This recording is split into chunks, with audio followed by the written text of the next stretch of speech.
Assalamualaikum warahmatullahi wabarakatuh. Perkenalkan, nama saya Dipa Pratama dari jurusan akuntansi. Ingin mempresentasikan tugas proyek dari mata kuliah ilmu filsafat yang berjudul aliran-aliran utama dalam filsafat ilmu. Topik ini sangat menarik mengenai epistemologi atau yang sering kita sebut sebagai filsafat ilmu. Secara sederhana, epistemologi mempelajari pengetahuan, termasuk bagaimana kita memperoleh, memahami, dan membuktikan pengetahuan tersebut. Mari kita lihat beberapa aliran utama dalam epistemologi yang telah membentuk pandangan kita tentang pengetahuan.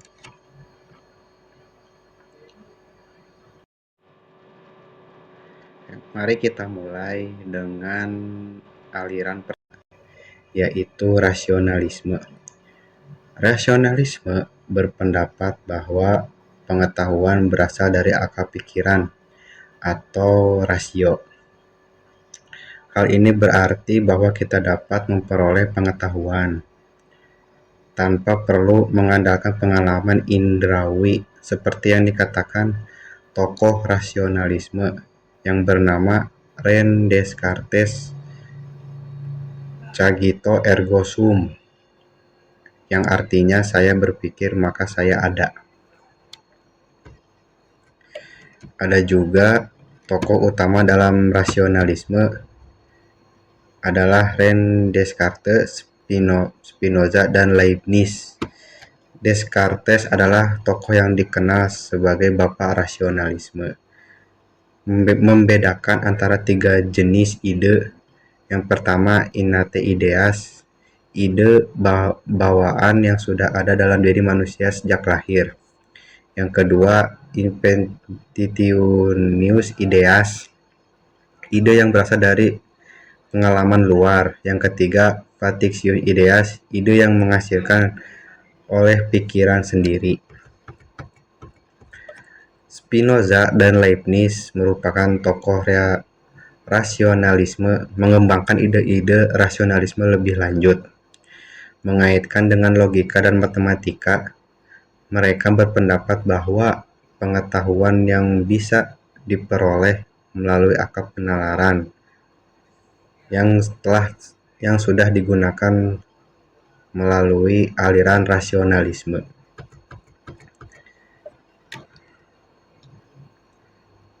Selanjutnya yaitu ada empiris.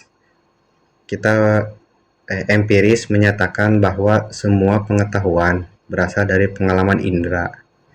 Menurut aliran ini, kita memperoleh pengetahuan melalui pengamatan dan pengalaman langsung. Tokoh-tokoh empiris penting dalam empirisme adalah John Locke dan David Hume. Locke mengemukakan bahwa pengalaman bisa dibedakan menjadi 2 macam, yaitu yang pertama, sensation, pengalaman yang diperoleh dari luar. Yang kedua, reflection, pengalaman dari dalam, yakni refleksi terhadap kesan-kesan. Yang kedua itu ada David Hume, melanjutkan tradisi ini dengan berpendapat bahwa ide sederhana adalah salinan dari sensasi dan ide kompleks dibentuk dari kombinasi ide sederhana. Poin penting dari empirisme adalah bahwa pengetahuan harus dapat dibuktikan melalui pengalaman fisik. Selanjutnya yaitu ada realisme. Realisme menyatakan bahwa objek-objek yang kita serap lewat indera adalah nyata dan tidak tergantung pada pikiran subjek. Dengan kata lain, realitas ada secara independen dari pikiran kita. Tokoh-tokoh realisme. Tokoh terkenal dalam realisme adalah Aristoteles. Menurutnya, realitas terletak dalam benda-benda konkret dan proses-prosesnya. Realitas yang sebenarnya adalah dunia yang dapat kita saraf. Dua tokoh modern yang mengembangkan realisme lebih jauh adalah George Edward Murray dan Bertrand Russell, yang berargumen bahwa eksistensi objek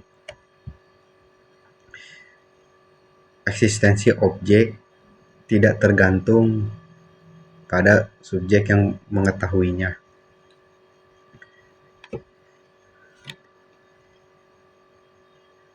Oke, kini kita akan membahas kritisme. Aliran ini menganggap bahwa akal manusia menerima pengetahuan dan pengalaman yang kemudian diatur dalam bentuk pengamatan. Namun, akal tidak hanya menerima banyak saja, ia juga memproses dan menyusun pengetahuan. Ada juga tokoh-tokoh kritisisme. Immanuel Kant adalah tokoh utama dalam aliran kritisisme. Ia berargumen bahwa pengetahuan dimulai dari pengalaman, tetapi proses pengelolaan oleh akal penting untuk memperoleh pengetahuan yang benar. Kant mencoba mensistensis antara rasionalisme dan empirisme, mengemukakan bahwa akal memberikan kerangka bagi pengalaman indrawi untuk membentuk pemahaman kita.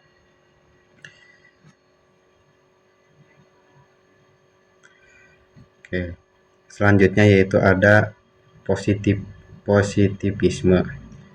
Kita memiliki positivisme yang berpendapat bahwa pengetahuan seharusnya berdasarkan fakta dan observasi. Mengesampingkan spekulasi metafisik, positivisme menekankan pentingnya metode ilmiah dalam memperoleh pengetahuan. Tokoh-tokoh positivisme. Auguste Comte adalah tokoh utama positivisme. Ia mengklarifikasikan perkembangan pemikiran umat manusia menjadi 3 tahap. Yang pertama, tahap teologis. Pada tahap ini, manusia percaya pada pengetahuan mutlak dan masih dikuasai oleh tahayul. Yang kedua, tahap metafisik.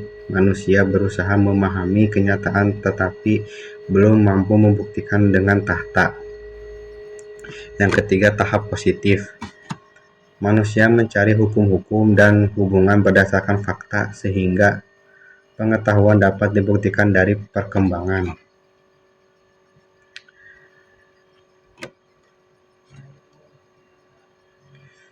Yang keenam adalah skeptisisme. Kita juga tidak bisa melewatkan skeptisisme. Skeptisisme menyatakan bahwa pencerapan indera bisa menipu. Dalam konteks ini, kita harus berhati-hati dalam menerima pengetahuan dan memerlukan bukti yang kuat untuk mempercayainya. Tokoh-tokoh skeptisisme. René Descartes juga terlibat dalam skeptisisme ini dengan pendekatan skeptisisme metodis. Ia mengajukan keraguan sistematis untuk mencapai kepastian. Dengan cara ini ia ingin menemukan dasar pengetahuan yang tidak dapat diragukan. Terakhir, kita memiliki pragmatisme. Pragmatisme mengajukan bahwa pengetahuan harus dinilai berdasarkan manfaat ilmu aplikasinya dalam kehidupan nyata. Dengan kata lain, kebenaran suatu pengetahuan ditentukan oleh akibat praktisnya. Tokoh-tokoh pragmatisme. Pierre dan William James adalah tokoh-tokoh kunci dalam aliran ini.